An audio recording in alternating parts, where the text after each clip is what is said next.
Obi and Atiku donated outcome of 2023 elections even before voting.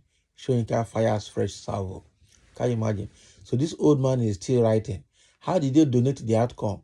Meaning they gave out their success freely to Atiku, to Tinubu Abi. Let's understand what this man is trying to say, or what he's trying to call donation. The Nobel laureate Professor Wole Soyinka has said that the presidential candidate of the Labour Party, Peter Obi, and that of the People's Democratic Party, Atiku Abubakar, failed to win the presidential election because they donated the outcome even before the voting. He noted that the ballot tally accurately reflected what happens when a political party splits itself in two, especially so critically close to an election. Soyinka stated this in a statement which he issued today, issued it yesterday, Saturday, and made available to the correspondent. The statement titled "The Cape Town Reentry" read in part, "The mistake we all continue to make is our insistence on regarding the recent Nigerian elections as an adversarial thriller. The contrary is the truth. The ballot tally accurately reflected what happens when a political party splits itself in two, especially so critically close to an election. So what promised to be spectacular context is transformed into a feast of voluntary donation or the spoils of war."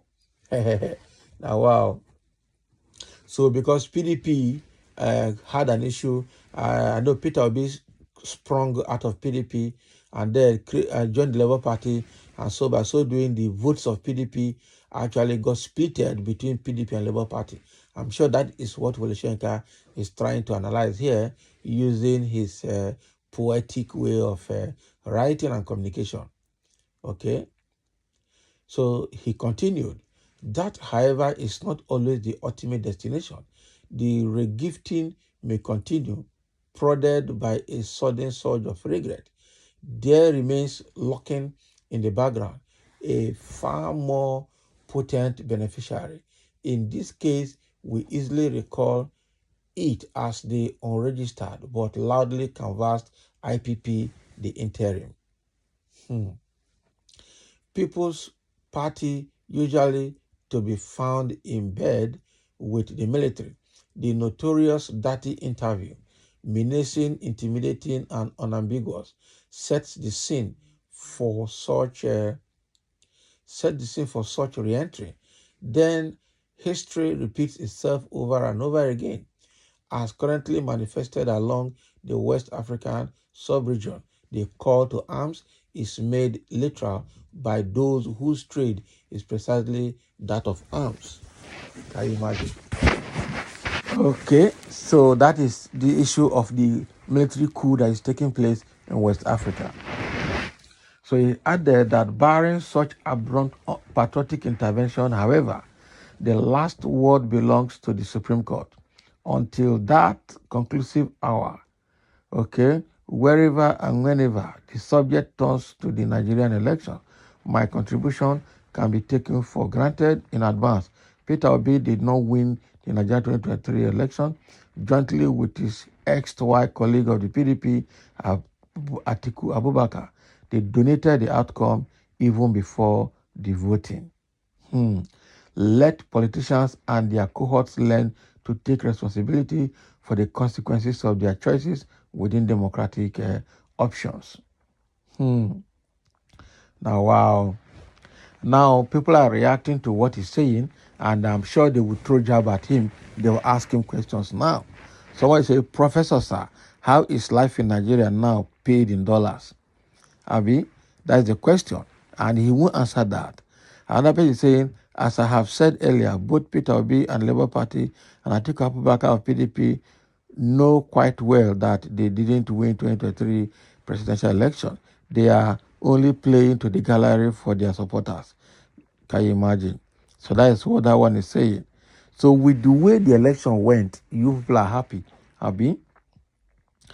Somebody said, thank you, Professor Wole Soyinka, for speaking up the truth as it was. The Yorubas are hailing him now for saying what he said. The professor has entered into the arena of endless argument, content with the obedience. He should be prepared for endless argument. Okay, he will never win, but one that will rubbish his reputation. That is it. Because what he's writing here doesn't make sense. Whatever favor you have gotten for Tinubu in the past should not be cloud your sense of judgment at this time that honesty is being sought after. Honesty is the key thing now. How do we get people without tainted record that can run Nigeria? That is the question. Okay. So somebody is writing here. Someone says Jagaban's intellect is far more than that of Atiku and Obi. Okay, he defeated them by allowing them to split their votes, especially and critically at PDP strongholds. Okay, as both of them depend on strength, Jagaban depends on wisdom. Can you imagine? So that is the statement there. Somebody said the oracle has spoken. Politicians must take responsibility for their actions. PDP split into 4 groups. Why are people so hypocritical that they can't imbibe the simple truth? Tinubu won the election because he had the most votes. Obi, Kwakwaso, and the G5 took away half of Atiku's votes.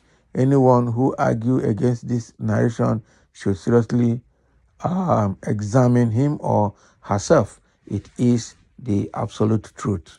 Okay. So that is what is being said there.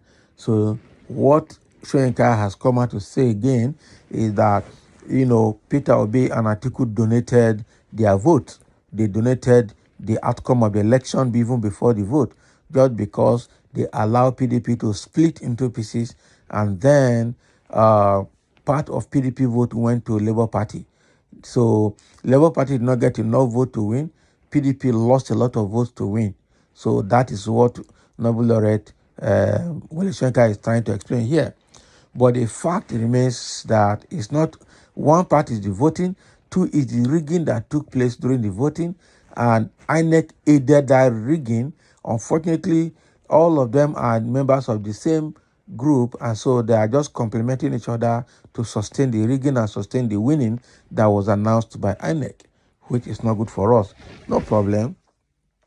We are all in it together, and we will all see where this will take us to. That is it.